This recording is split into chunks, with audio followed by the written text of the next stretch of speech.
আশুলিয়াতে যদি একটা ফ্যাক্টরিতে বা গাজীপুরে একটা ফ্যাক্টরিতে একটা টি শার্ট প্রডিউস করা হয়, সেই টি শার্টটা বিভিন্নভাবে, ধরেন আমরা যারা নিয়ে অনেক কথা বলবো, let's take Zara as an example. জারার একটা টি শার্ট প্রডিউস করা হয়, আমরা মনে করি যেটা পর্তুগালের একটা স্টোরে ফাইনালি এন্ড আপ করবে, ঠিক আছে? সে কি করবে?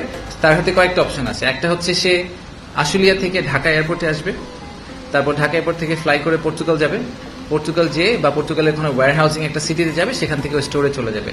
আরেকটা অপশন হচ্ছে সে ট্রাকে করে কলকাতা যাবে বা ট্রাকে করে দিল্লি যাবে, সেখান থেকে ফ্লাই করে সে ওখানে যাবে। তো যখন সে ট্রাকে করে আরেকটা দেশে যাবে, ওখানকার এই যে অপারেশনাল চার্জ, এয়ারপোর্ট চার্জ, সব চার্জ কিন্তু ওই দেশ পেয়ে গেল।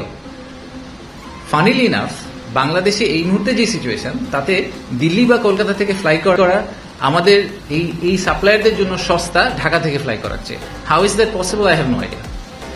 আমরা গাজীপুরে প্রডিউস করে ঢাকা থেকে ফ্লাই করে নিয়ে যেতে পারছি না, কিন্তু দিল্লি বা কলকাতা থেকে আমরা আরো সস্তায় নিয়ে যেতে পারি। এই কারণে লোকজন ট্রান্সশিপমেন্ট করতে চায়। তো এইটাকে আমি এই কারণে অপরচুনিটি হিসেবে দেখি যে আমাদের তো এখন অপশন নাই, আমরা এখন আর কলকাতা দিল্লিতে যেতে পারবো না। সো আমাদের ঢাকা এয়ারপোর্টকে আরো অনেক এফিসিয়েন্ট করতে হবে, তাহলে আমরা বিজনেসটা লুজ করবো।